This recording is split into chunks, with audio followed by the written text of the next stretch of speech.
It's okay if I record. It certainly is, yeah. Yeah. Okay, please. Hello, everyone. Thanks for the invitation to speak. I've been to much more exciting places remotely this year than I think I normally would if I were able to travel in real life. So it's very exciting. This is my first talk in New York. Anyway, hopefully I'll get there in person one day. I'm really particularly pleased to be giving this talk in, morally in New York, if not actually in New York, because of course I'm going to talk about one-related groups, and it's impossible to think about one-related groups without thinking about Gilbert Baumslag and the enormous amount that he brought to their study, and so sort of giving it, and of course because of his long association with New York, it's also the seminar, like he was the organizer of the seminar for a very long time. Exactly, yeah, right, exactly. So yeah, so it's just makes a lot of sense to somehow New York is just the place to give a talk like this. Anyway, so this talk, all the work that I'm going to talk about today is joint with Lars Lauder, who's at University College London. Okay, so we'll be interested in one-related groups, and of course by a one-related group, just a fixed notation, it'll usually be called G. And that means it's a quotient of a free group, which will be called F, by some single relator, which will be W. And, if I need to give names to the generators, excuse me, I'll usually call them A1 up to AR, maybe, or I might call them A and B if there are only two of them. And of course, so that's the notation I can use. And the thing I want to emphasize about one-related groups is that they exhibit a very wide variety of behaviors. I'm sure you're certainly familiar with some. If you know about the theory, you may be familiar with all the examples I'll give, but I'm just going to give you a non-exhaustive list of some of the behaviors of some of the sorts of things you can expect from one-related groups. So of course, so maybe one of the most, excuse me, my setup is going strange. Here we go. Let me try again. So, maybe everyone's simplest example of a one-related group might be the group generated by two generators, and with the A and B, with their relation, the commutator of A and B, which is of course Z squared. Excuse me, let me turn off my email program. I do not need to receive emails right now. So that's maybe the first example to bear in mind. A family of examples, one way to turn that into a family of examples is to think about the group generated by generators A1, B1 up to, AG, BG. So it's going to have two G generators, and the relator is going to be the product of the commutators of those natural pairs. Of course, from a topological point of view, this is the fundamental group of some closed orientable surface. And of course, these are some of the examples that motivated Dane's very first work on combinatorial group theory. So these are very classical examples that go right back to the beginning of the subject. And if you're a geometric group theorist and you just see these examples, then you might think this is a very well-behaved class full of nice behaviors. But then, of course, the next class of examples that we think about will be the groups that are known as the Baumslag-Solitar groups. So these are the groups that usually denoted BSMN. I'm sure you know them well. Their generators again will be AB. And their relators will look like, well, I'll write the relator like this. So we're conjugating the nth power of A to itself to the nth power of A by B, where of course M and N are integers. And the thing to remember, I'm sure you know, but somehow the previous groups that I've mentioned so far are normally thought of as very nice in combinatorial group theory, and these groups somehow less so, right? So these are these groups, you might almost call them universal counterexamples, right? Because because they're just often, they're very simple to write down, and yet their behavior is much worse than, well, it doesn't fit into lots of norms, especially if you're a geometric group theorist. So maybe combinatorial group theorists, I don't know, it's a bit of an arbitrary distinction, but combinatorial group theorists might be reasonably comfortable with these guys, but geometric group theorists will tend to view these guys as very bad and exhibiting very pathological behavior. And of course, they are one-related groups. You might think, well, if that's as bad as it gets, well, I don't like them much, but or at least they're difficult, but nonetheless, they're not so bad. Bounce-like solitary groups, I can handle them. That's okay.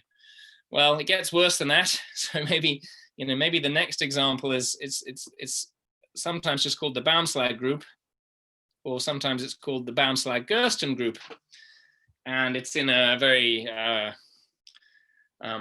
it's defined in a similar spirit to the bounce-like-solitary group. So again, you're going to want to conjugate A to a power of A. So in this case, I'm going to conjugate A to A squared, but this time, instead of conjugating by B, I'm going to conjugate by the conjugate of A by B. So I will conjugate that. The conjugator will be B, A, B inverse, and then I'll have B, A, B inverse there.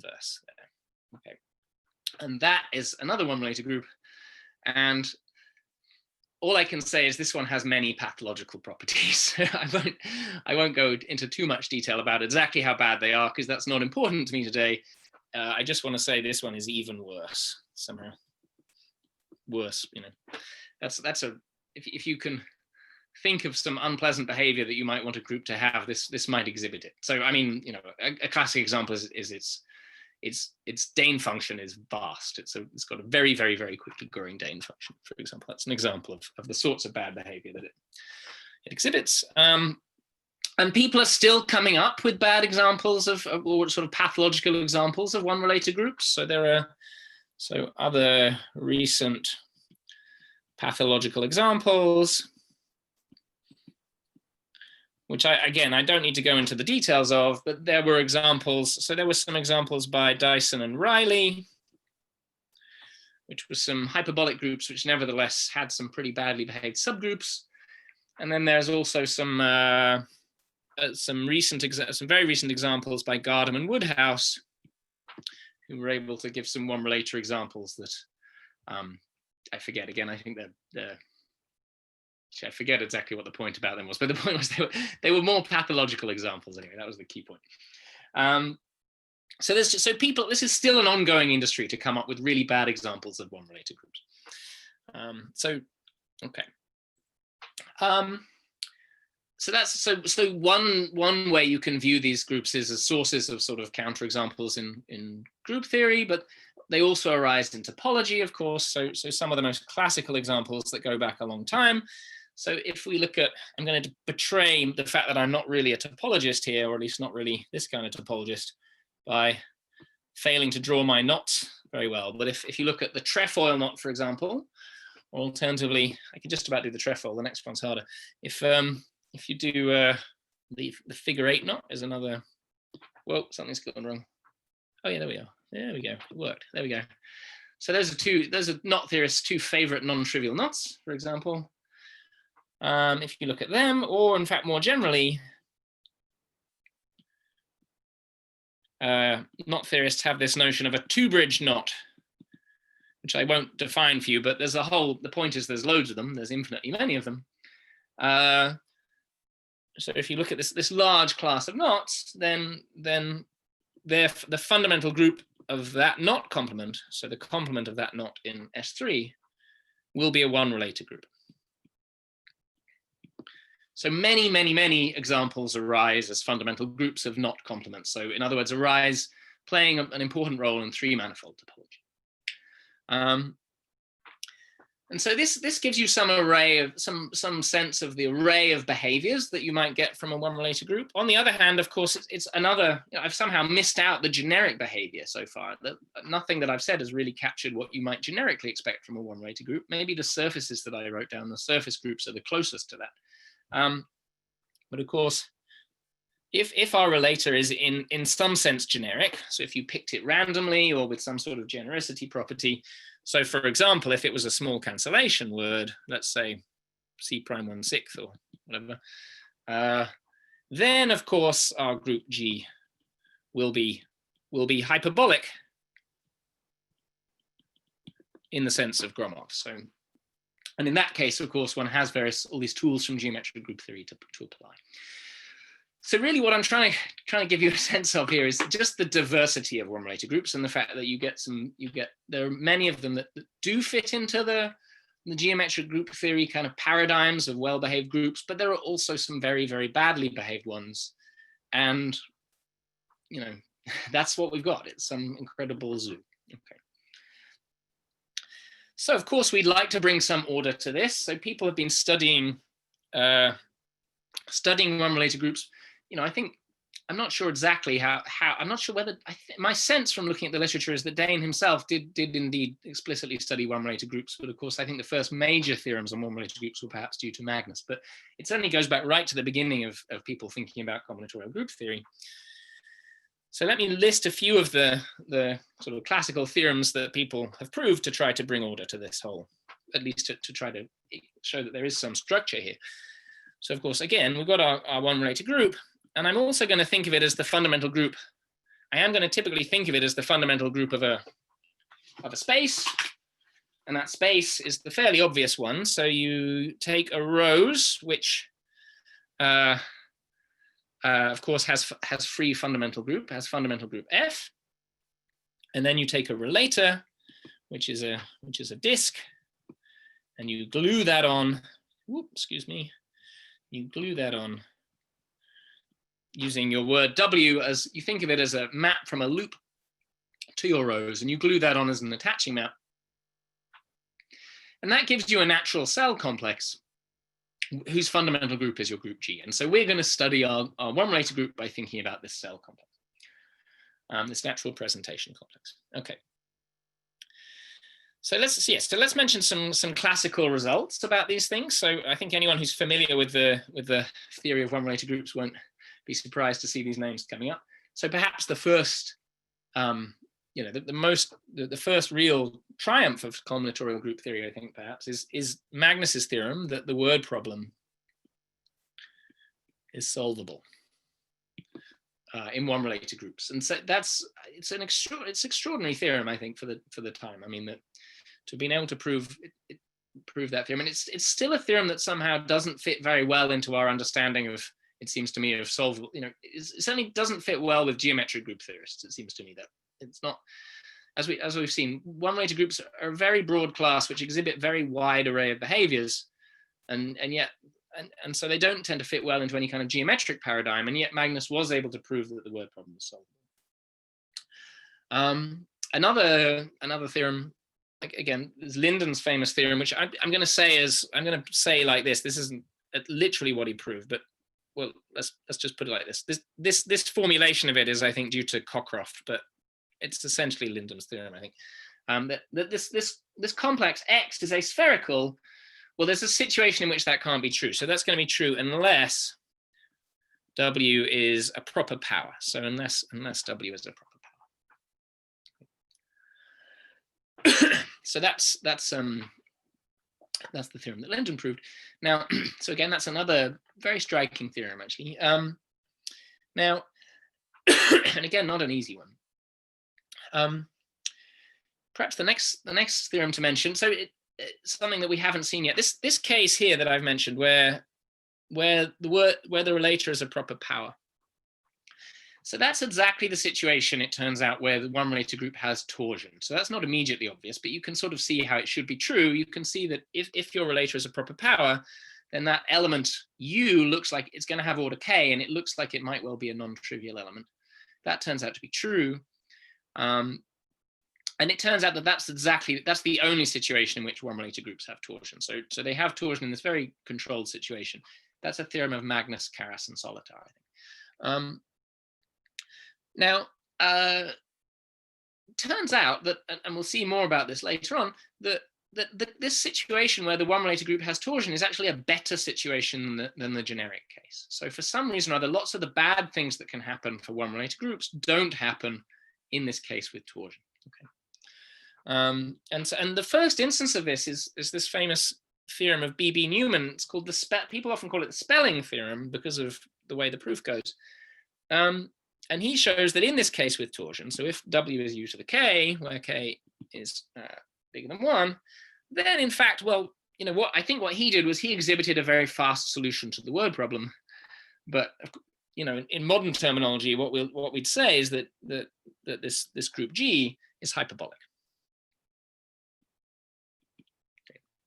And what he actually proves is that the obvious presentation is a Dane presentation. That's really what he proves. So in this case with torsion, we actually get very good behavior. We get these hyperbolic groups. Okay. And then there's another nice theorem from about 1980, proved, I think, independently about the same time by Brodsky and by Howey.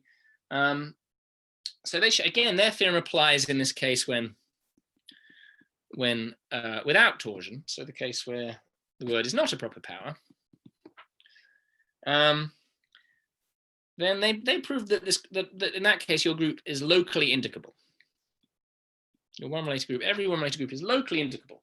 What does that mean? Just to remind you, that means that finitely generated subgroups which are not trivial surject Z.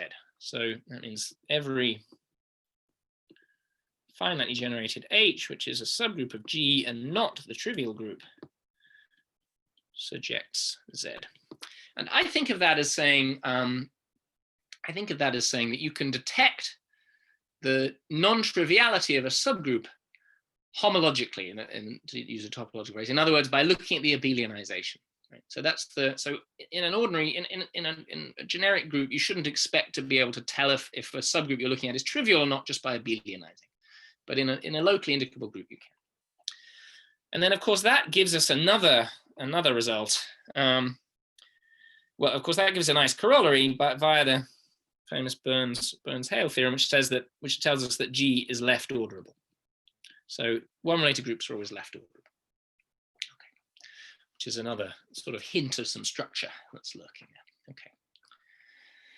So there we go. So at this point, hopefully you've got some, we've got a list of some interesting groups, which very diverse looking collection of groups. And we've got some, and despite the fact that it's a very diverse collection of groups, nonetheless, there is some structure there. There are some theorems which tell us some, some non-trivial facts about these groups.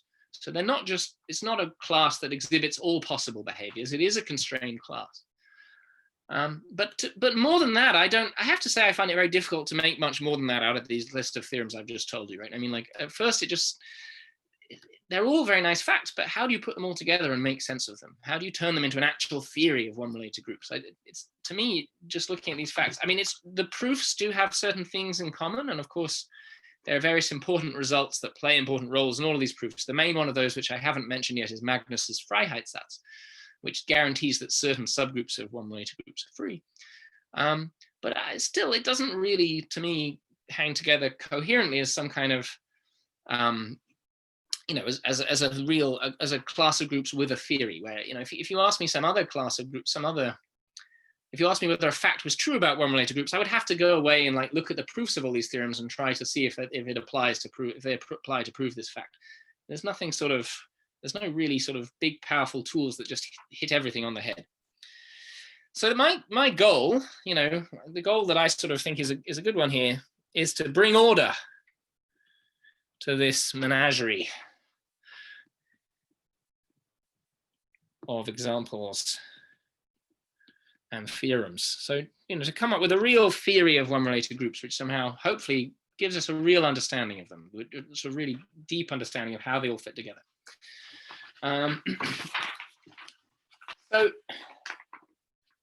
So of course, and one of the ways you tell whether you're succeeding in a goal like that is to you might have various concrete open questions that you'd like to be able to answer. So, let me mention a few open questions about one-related groups. So maybe the first one that I like to mention, because I think it's just extraordinary that it's still open after all these years, is the conjugacy problem. I mean, the word problem has been known for nearly 100 years now, right? I can't think of another class of groups where we have that. And it's really the first, non-trivial, really big class of groups where we knew the word problem. And yet the conjugacy problem is still open. I think that's really extraordinary. I don't know if there are any other examples of classes of groups where that, where we've known the word problem for anything like that amount of time, and yet we don't understand the conjugacy problem. I think that's extraordinary. And of course, inevitably, we also don't understand the isomorphism problem. Okay. Now, this, of course, both of these are things that problems that geometric techniques have been very successful in resolving. So hyperbolic groups, hyperbolic groups, for example, we know they have solvable conjugacy problem and solvable isomorphism problem. So, so therefore, of course, one natural approach, one natural way into those questions in the world of one-related groups is to really understand when one-related groups are likely to be hyperbolic and when they aren't. So one natural question you can ask is G hyperbolic unless it contains a bound-slag solitar subgroup? So unless it can even be a BS1N bound-slag solitar subgroup, so one of those ones. So that's and that's an important question in geometric group theory in its own right, because this question can be asked in much greater generality about all kinds of groups. So those, I think, are three sort of important structural questions. Now, the fourth question that I'm going to write down is a question that I'm going to focus on today. It's quite a famous old question. I'm not sure that it has the same real structural importance as these other questions, but at some level, but it does seem to just be a question that exposes the fault lines of our knowledge about one-related groups. The fact that we can't do it is somehow seems to provoke us into various things. And this question is coherence. So are one-related groups coherent? And let me just remind you what that means. That would mean that if I have a finitely generated subgroup H of one related group, does that in turn imply that that subgroup is finitely presented? Okay, that's the question. So is it the case that every finitely generated subgroup has to in fact be finitely presented? Okay. So this was a question that Baumslag asked. He refers to it in a list of problems. It's not actually one of the problems, but he refers to it in a list of problems from, I think, 1973. And actually he doesn't ask that question. What he says is, he asks the question, can F cross F, or something along those lines, can a product of free groups be a subgroup of a one-related group? And then he says, because of course, if that were true, then it would resolve the question of whether or not one-related groups are coherent. So he was clearly thinking about that, but he didn't, I don't know, he seemed to think that was already, I don't know, like he wanted to think about it in stages, maybe. Okay. And as I say, there's something about this question, it just seems to expose the fault lines of our knowledge about one-related groups. So I think it suggests an important analogy, because of course, when we think about a question for a class of groups, we might think about other classes of groups that we might know this property for. And the interesting thing about coherence is that it's not true for things like hyperbolic groups or cat zero groups. It's not actually a terribly geometric property. It's more of a topological property. It's not a property that tends to be true for particular geometrically defined classes of groups, by and large. But one situation in which it is true is it is true for three manifolds. So you might want to compare it to the Scott-Core theorem, which is of course an important theorem in three manifold theory, which says that one way of saying what it says is that three manifold groups are coherent. And I think that's an important connection to make, because I think for me, when I say it helps me to sort of be a bit clear about what I mean by bringing order to the class of one-related groups. I think as a model for what we might like to achieve in one-related groups, we could look at the situation for three manifold groups and notice that they're also a very diverse collection of groups, right? Loads of them are hyperbolic, but plenty of them are not hyperbolic. We also have Sol manifold groups and nil manifold groups and all kinds of interesting behaviors that arise.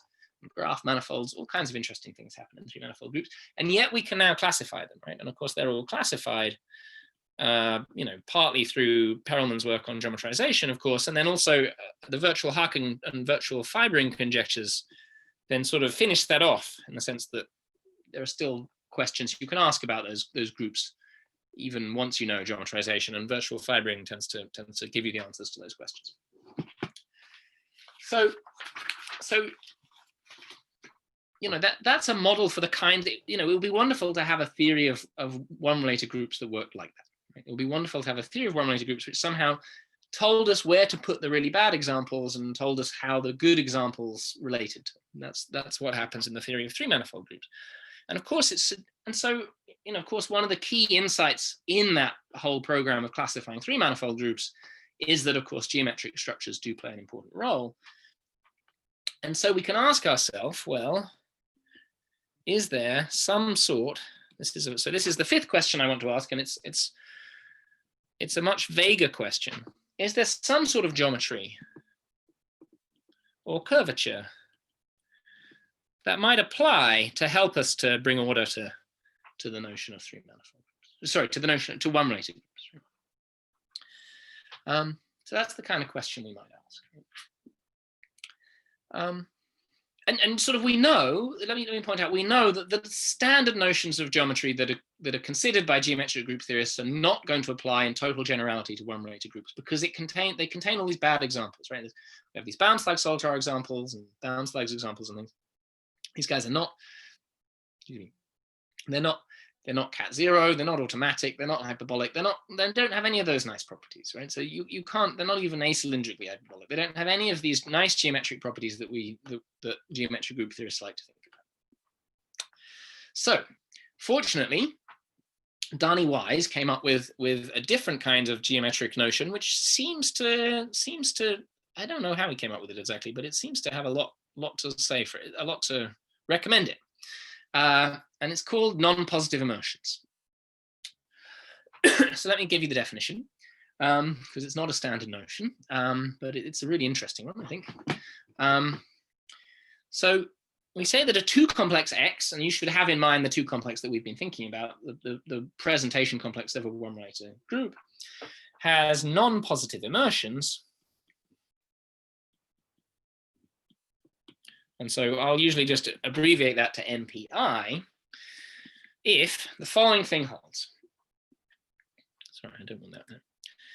Every time I have a compact, so two complex Y, immersing into X. Immersing, I just mean it's going to be a combinatorial map of two complexes. So it's a map that sends vertices to vertices, edges to edges, and two cells to two cells. And what's more, I want it to be a local injection. That's what I mean when I say it's an immersion, is it really has to be a local injection. So every point has to, the neighborhood of every point has to inject. So every time I see such a thing, one of two things holds. Either, well, I'm going to look at the Euler characteristic of Y. So that's just, maybe I'll give that, maybe I'll use some color. So that notation chi is for Euler characteristic. Either the Euler characteristic of Y is non-positive, so that's the non-positive immersions part, or, well, this can't, I mean, okay, so maybe you could think for a second, would it have been reasonable to just ask for that to always hold? Well, it wouldn't have been reasonable, right? And the reason it wouldn't have been reasonable is because you could have a point, right, immersing, right? You could just have a point, just an inclusion of a single vertex, right? And that has Euler characteristic 1, right? So, and more generally, you might have lots of contractible things. So the other possibility should be that Y could be contractible. And as I say this, I realize that I didn't put enough hypotheses on Y. Of course, I want Y to be connected as well. So I don't want to allow myself to break this definition by taking disjoint unions by taking some Y and then adding lots of, and then maybe just taking a disjoint union with lots of points. Okay. So that's, and you can, yeah, so you can think of this as somehow saying, well, in this world where we don't have much geometry, you know, Euler characteristic is one of the few things that's a bit like a curvature that we can make sense of. Of course, you know, Gauss-Bonnet tells us that Euler characteristic and curvature are closely related. Now, the Euler characteristic of X on its own is not going to tell me very much. That's really just going to tell me the number of generators of my one-related group. But if I probe X by thinking about lots of maps of lots of different kinds of complexes into X, then maybe I can get more information. And maybe if, you know, maybe that at that point, if I allow myself to look at the Euler characteristic of lots of complexes mapping to X, then maybe that's going to give me more information. So that's one way to motivate this definition. As I say, so I think more and more I want to think of this as some sort of notion of non-positive curvature. Okay, now it is not a notion of non-positive curvature that lines up with traditional geometric group theory notions of non-positive curvature. It just doesn't have, I mean, as we're going to see, there are lots of examples that satisfy this, but that aren't non-positively curved in the traditional geometric group theory sense. But here it is. Okay, and it turns out that this notion was, you know, Wise's definition was the right notion because it does apply to one-related groups. So this is a theorem that Lauder and I proved, and at the same time Helfer and Wise proved. So the papers, I think 2014 might be the publication date, or maybe it's the date they appeared, maybe that's the year they appeared on the archive. Anyway, but we proved them around the same time. And what it says is, again, if W is not a proper power, then this presentation complex X that I'm talking about has non-positive immersions, right? And this is, again, this is for the presentation complex, the standard presentation complex for a one-related group of this form that I was writing down before. Okay, where this map is given by the word W. Okay, so it turns out one-related groups do have this non-positive immersions property. So okay, so if this claim that this is some sort of geometric structure is going to mean anything, we should be able to prove some things about one-related groups using this property. Okay. So let me give you some corollaries, just to so some of these are. And it does recover. This property does recover some of the classical theorems. So for instance, I mean, the two ones that are relatively easy to get out of this property once you proved it are that X is aspherical. So that's Linden's theorem.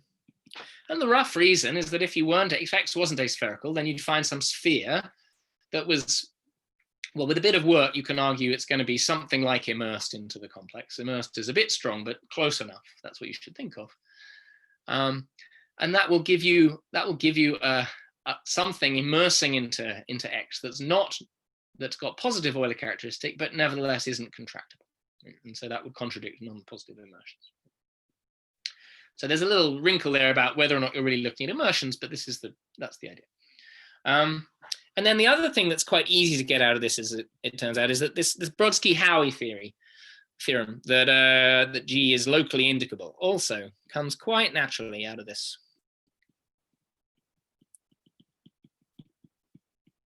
Out of this.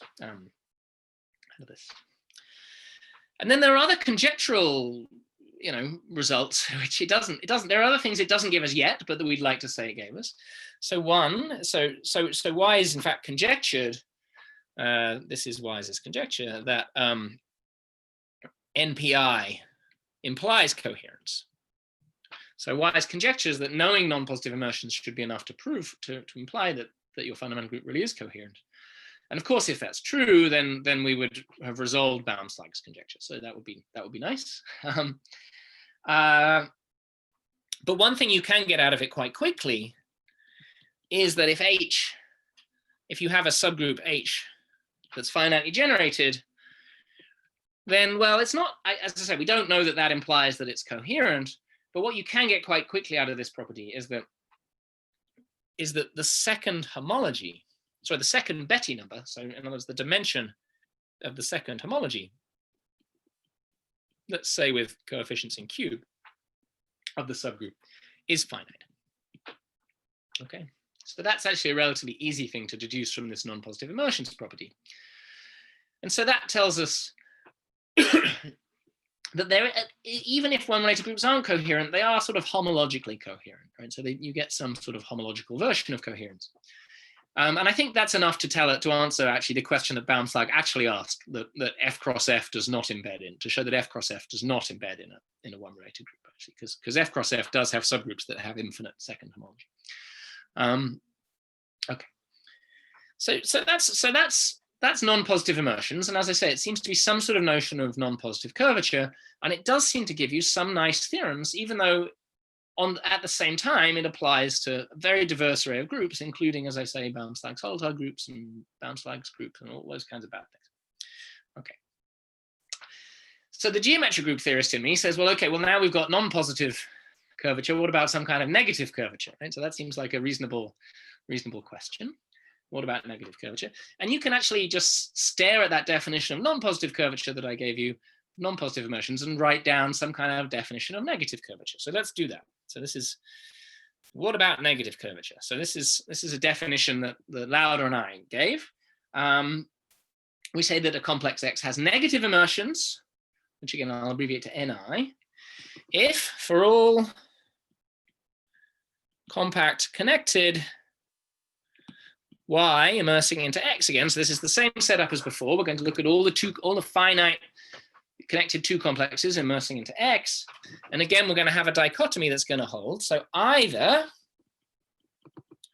so the last time, remember, the statement was that the Euler characteristic of Y was supposed to be, excuse me, was supposed to be non-positive. So of course, for the negative version of this, I want to write that it has to actually be negative. Now, is that a reasonable, again, that's not a reasonable thing to hope to hold in general, right? So of course, it's possible that Y is contractible. So in that case, its Euler characteristic would be 1. Another possibility, right? Any reasonable complex is going to have some immersions from some circles, right? You're going to be able to immerse a circle into a complex, right? Into a complex. And that's going to be an immersion of something with Euler characteristic 0, because the Euler characteristic of the circle is 0. So that you have to allow that possibility as well. And so I think the nice way to say it is just that either the Euler characteristic is negative, or Y is homotopy equivalent to a graph. So in particular, and actually because it's Euler, if the Euler characteristic of that graph is not itself negative, then there's not many possibilities. The graph may as well either be a point or a circle. Those are really the two possibilities you're going to worry about. Okay. So that's the notion, that's the natural notion of negative curvature that you might want to fit into this framework. And let me just point out that this is necessarily going to be a more restrictive notion than the notion of non-positive curvature. Let me give you an example. So just think about any two-generator one-relator group. So if G is F2 modulo some relator, and if that group is not itself free, so in other words, if it's not Z, right? That's really the only interesting case. So if it's not Z, it's not the infinite cyclic group, then it will be the case that the Euler characteristic of X is 0, but of course X is not homotopy equivalent to a graph because its fundamental group is not free, right? So that's going to tell you that X does not have it does not have negative immersions. Right? So it's certainly the case that this notion of negative curvature is more restrictive than the notion of non-positive curvature, and that seems reasonable. But then that raises the question, well, okay, do any groups have negative curvature like this? Do any of these complexes have negative curvature? Do they have negative immersions? And is there can we understand this property in the context of one-relator groups? So the question is, what controls negative immersions in one-relator groups? And amazingly, it turns out that actually the definition of the property that controls negative immersions had already been written down, actually. So, I mean, actually, we were led in our work on this to discover this property for ourselves, and then fortunately, I think Emmanuel Bourriard mentioned in a talk where he said, "Oh, when this definition was given, it was like, oh, I know that definition. It's already been given. It was already given by Doron Puda, and Puda had already defined a quantity that's associated to a word in a free group. So let me tell you this quantity, and to understand that quantity, you need to, of course, we need to fix some terminology.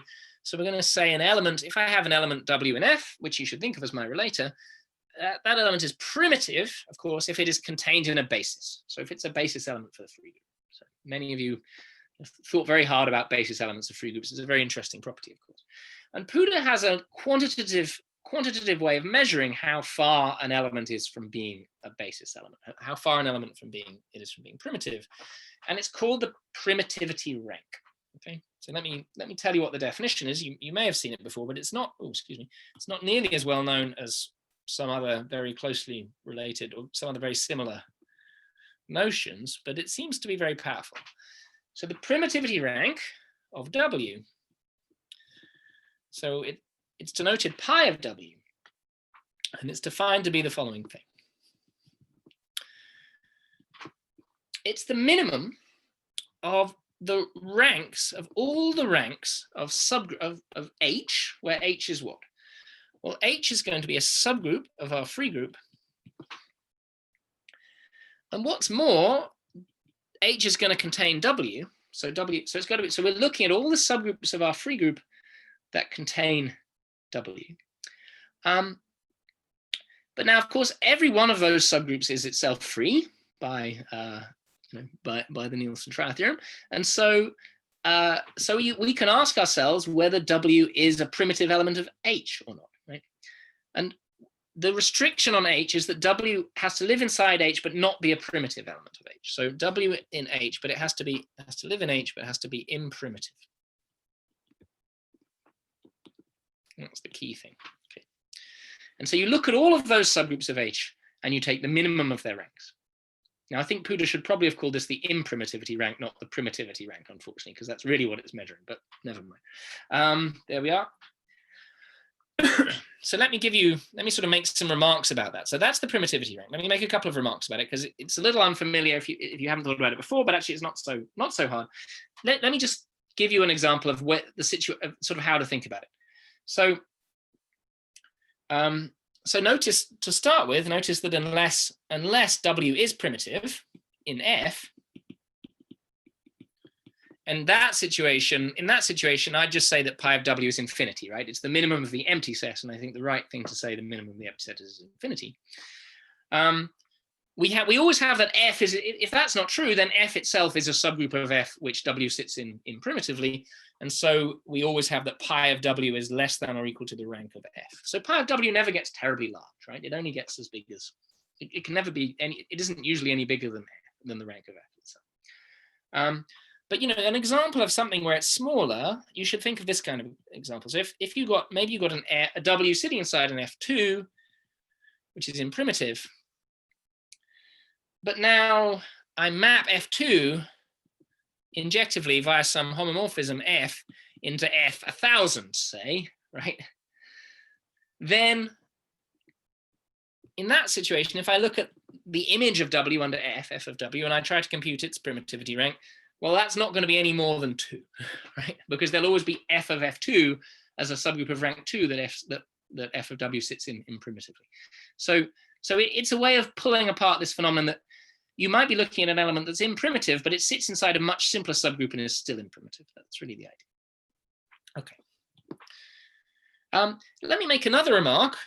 This is sort of a fairly easy exercise, is that pi of W is computable. It's not hard to write down an algorithm for computing pi of W. So this is a number we can really hope to get our hands on and really make use of. And it turns out that pi of W is exactly the quantity that controls this negative immersions property that I was just talking about. So here's a theorem that Lauder and I proved in 2018. So suppose we have a one-rated group G as above. Again, we're going to take W to not be a proper power. And the following things are equivalent. One is that pi of W is at least 2. Oh, sorry, strictly bigger than 2. So actually that non-positive immersions property we had before told us that pi of W, unless W is a proper power, pi of W is never less than 2. So 2 is really the minimum thing it can be. And the first pi of W being bigger than 2 is saying that it's less than the minimal value it can possibly take. The second thing on the list is that X has negative immersions. So pi of W is the quantity that controls this negative curvature property that I'm talking about. Now, also, we'd like to also, wouldn't we, somehow get some group theory out of this? So I said, this is a sort of geometry we can give to our X, but the way I motivated the geometry was with the claim that we would then get some group theory about our, we would maybe explain some of the group theoretic properties of our groups out of this. So let me add some equivalent, it turns out some equivalent group theoretic properties. So a group theoretic property which turns out to be equivalent to these is that G is 2 free. So in other words, it should have, I may have the standard indexing wrong for that, but what I mean is that every subgroup of rank at least 2, of rank no more than 2 is free. So every 2 generator subgroup is free. All right. I may actually, it may be the standard terminology is that that's 3 free or something. Anyway, yeah. And lastly, actually, it turns out that that's even reflected in the one-related group subgroup structure of our group. So in fact, it turns out an equivalent property is that G does not contain a non-free 2-generator, one-relator subgroup. Okay. So if you noticed all of these bad examples that I was talking about earlier all seem to actually be 2-generator, one-relator groups. Well, so somehow this, this negative immersions property is somehow the same thing as saying you can't have any of those bad guys as subgroups, right? Or at least that's one of the things it applies. So particularly you can't have any Baum-Slag Salter subgroups. And so an important conjecture, I think now, is that if pi of W is strictly bigger than 2, then that implies that G is hyperbolic in the sense of Gromov. Because if that's not true, then if we can find a counterexample to that conjecture, we have a group, a 2-dimensional group which is no Baum-Slag Salter subgroups but isn't hyperbolic, and that would be a very interesting thing. But I think this conjecture is true. So yeah. Anyway, that's certainly an important geometric thing to try to do, and that will try that if that gets proved, then that will make the link between this negative immersions property and the sort of classical geometric group theory notion of hyperbolicity. Sorry to interrupt. Could you give an example of a free group element with imprimitivity rank greater than 2? Yeah, sure. So let's give some examples. So so that surface relator that I had earlier, that's a good one. So if A1 B1 up to AG BG, that has pi of that is what you think it should be, so 2G. I see. And okay. Yeah, and actually, so Puda has a theorem which is that a generic element of FR has pi of R equal to R. Sorry, pi of W equal to R. So, excuse me. But for primitive elements, it's infinity, right? Or it's correct. That's correct. Yeah. That's correct. But they're the only ones that can be bigger than. Sorry. But it's sort of, for primitive elements, it's basically infinity or it's undefined, and for everything else, it's less than or equal than R, right? Exactly. So this is the biggest it can be, except for primitive guys. That's right. And then just while we're talking about it, maybe it's worth mentioning that 1, having pi of W equal to 1, is the same thing as being a proper power. So that also gets picked out of the story. Actually, I think I'm going to mention that in a second. Oh, yeah. Yeah, maybe that's the next thing I'm going to say. All right. So there we go. So there's certainly plenty of these guys around. Yeah. And yeah. Okay. So let's go back to coherence. Let's try to finish off with some facts about coherence. So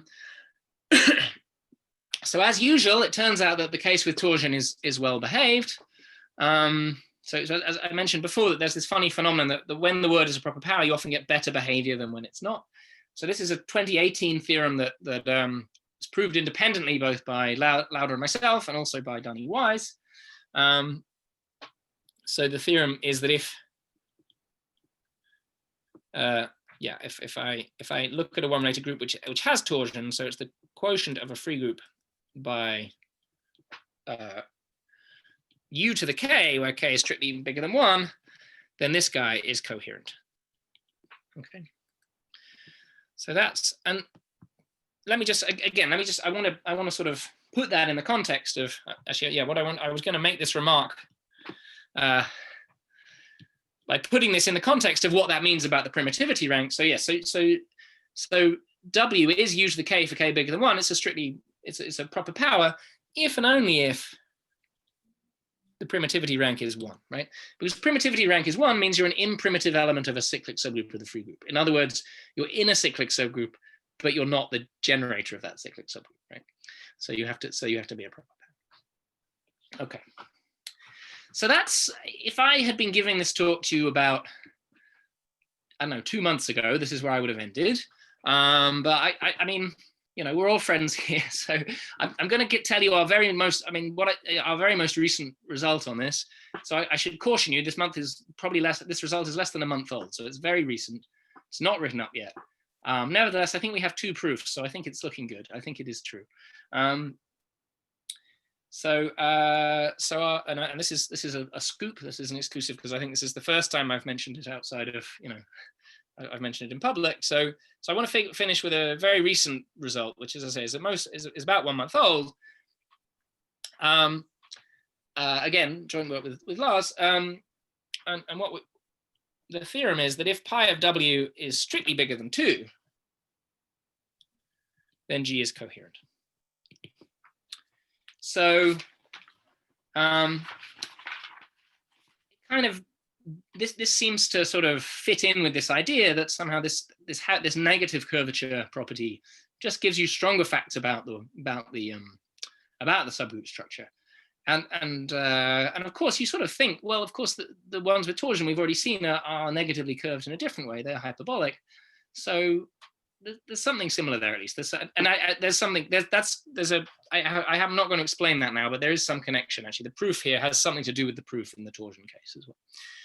And so, you know, so this is somehow meant to be.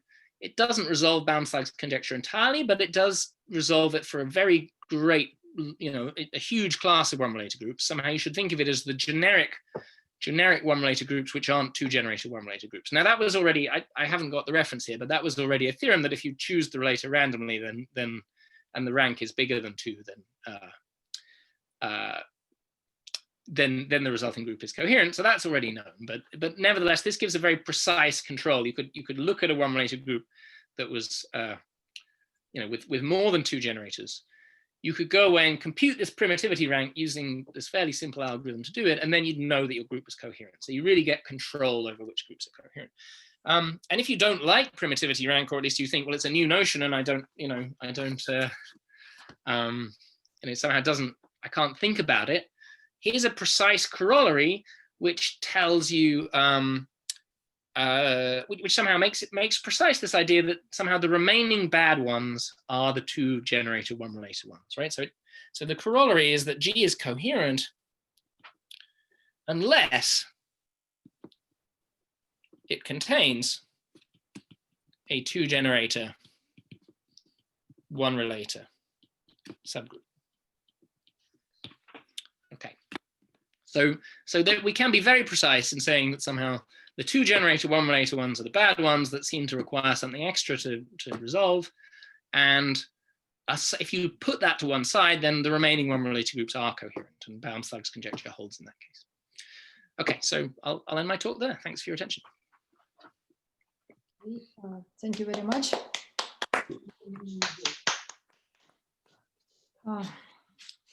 Interesting, especially this last theorem. Do you have any questions, people? I have a question about coherency. Are you using somehow like Meneev's techniques for Hanna-Neumann conjecture in these proofs or not? Like, not explicitly. Mm-hmm. So there's nothing L2. There's no explicit use of them. What I can tell you is that, I mean, that was somehow conceptually that was an important breakthrough. Because it looks like it is conceptually. Yeah. So we went certainly. So this, when we going back to this, you know, the beginning of this story somehow was the breakthrough. You know, the recent work all started with this coming, I think, this non-positive immersions theorem. So I think that. So our proof does not make any explicit mention of Meneev. And although actually what happened was, you know, Lars and I were talking, and we thought, well, now Meneev has proved the strengthened Hahn-Neumann conjecture, maybe we should come back to this conjecture of Y's because we knew it was connected somehow, and maybe we can make progress on it. And then actually we were led to read the paper of Duncan and Howie about the lower bound on the universal lower bound on stable commutator length of a half. That's a sort of similar. It's a statement with a similar flavor actually, and this is a strengthening of that result. And then our proof was inspired by that, but our work was motivated. We started doing the work because of Menneev's theorem. Now, Helfer and Wise's proof, on the other hand, explicitly uses terminology that relates to Menneev's proof. So they have this notion of widges, which are based on the bridges that are Warren Dix's interpretation of Menneev's proof. So they sort of explicitly looked at Menneev's proof and then recast it into these purposes. And I think our proofs are actually morally the same proof in the end when you look at them closely, or at least they're certainly very close. And so they don't look the same when you look at them at first, but I think if you look at them carefully, they are basically the same proof. So Menneev's ideas are definitely lurking in the background here, but there's no explicit there's no explicit reference to any of his, we don't quote his theorems or then apply them for anything. Yeah, I understand. Okay, so other questions? I have a remark and a question. The remark is, as far as I know, the Gerdam-Woodhouse examples are not hyperbolic and they do not contain Baum-Sachs-Solitaire. So they contain z-squareds. They contain z-squareds. So in Baum-Sachs-Solitaire group, you can take n equals 1, and that's just z-squared. Okay, Yeah. okay, thank you. And the question is, suppose you have a group with, say, 3 generators and 2 relators. Can you say something about, say, when this group has